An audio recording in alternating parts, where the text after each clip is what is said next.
റസൂൽ കരീം സല്ലല്ലാഹു അലൈഹി വസല്ലമക്ക് ഇങ്ങനെ അള്ളാഹുവിന്റെ റസൂൽ സല്ലല്ലാഹു അലൈഹി വസല്ലമയുടെ അടുക്കൽ വന്നിട്ട് ഒരാൾ ചോദിക്കുകയാണ്, മതസ്സാ, എപ്പോഴാണ് അന്ത്യനാൾ ഉണ്ടാവുക?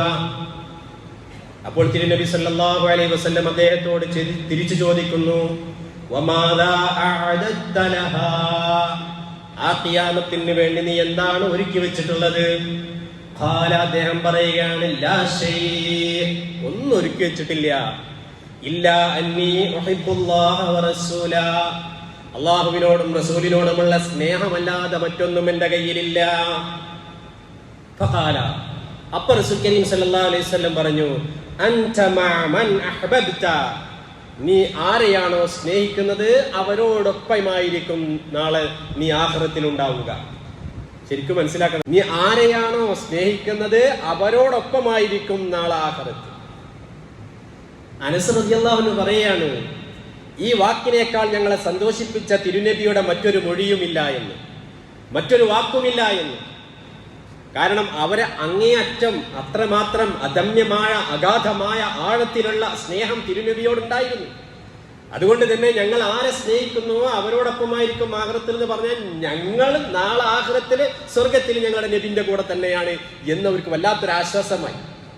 തിരുനബിയെ കൂടെ ചാരത്ത് കിട്ടിയവർക്ക് അത് വല്ലാത്തൊരു അനുഭൂതിയാണ്. പിന്നൊന്നും വേണ്ട. അങ്ങനെയായിരുന്നു സഹാബത്ത്. തിരുനബിയുടെ സാന്നിധ്യമുണ്ടോ പിന്നൊന്നും വേണ്ട, അവർക്ക് ഒന്നും വേണ്ട. നബി സല്ലല്ലാഹു അലൈഹി വസല്ലമ യുദ്ധത്തിൽ കൊല്ലപ്പെട്ടു, വധിക്കപ്പെട്ടു എന്നുള്ള വാർത്ത കേൾക്കാണ് ഉഹദിന്റെ പൊർക്കളത്തിൽ. അപ്പോഴാണ് ഒരു സഹാബി വനിത ഓടി വരുന്നത്. ആ ഓടി വരുന്ന സമയത്താണ് വഴിയിൽ വെച്ചുകൊണ്ട് ആളുകൾ പറയുന്നത്, നിന്റെ പിതാവ് രക്തസാക്ഷിയായിട്ടുണ്ട്, ഷഹീദായിട്ടുണ്ട്, നിന്റെ മകൻ ഷഹീദായിട്ടുണ്ട്, ഭർത്താവ് ഷഹീദായിട്ടുണ്ട്.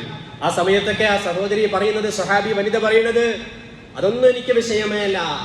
എന്റെ വാപ്പ പോയാലും, എന്റെ ആങ്ങള പോയാലും, എന്റെ ഭർത്താവ് പോയാലും, എന്റെ മകൻ പോയാലും എനിക്ക് വിഷയമല്ല. അള്ളാന്റെ തിരുദൂതര് ജീവിച്ചിരിപ്പുണ്ടോ അതാണ് എനിക്ക് അറിയേണ്ടതെന്ന് പറഞ്ഞപ്പം, അതേ അള്ളാന്റെ റസൂല് ജീവിച്ചിരിപ്പുണ്ട് എന്ന് പറഞ്ഞപ്പം, എന്നാൽ ആ വിവരം കിട്ടിയതിന് ശേഷം ഈ ദുനിയാവിൽ എന്ത് മുസീബത്തുണ്ടാവട്ടെ ആ മുസീബത്തൊന്നും എനിക്ക് വിഷയമേ അല്ല, ഞാൻ എല്ലാം സഹിക്കാൻ സന്നദ്ധയാണ് എന്ന് പറഞ്ഞ സ്ത്രീരത്നം സഹാബി വനിത. അതാണ് അവരുടെ അഗാധമായ സ്നേഹം. റസൂൽ കരീം സല്ലല്ലാഹു അലൈഹി വസല്ലമയുടെ സാന്നിധ്യം ഞങ്ങൾക്ക് ദുനിയാവിലും ആഖിറത്തിലും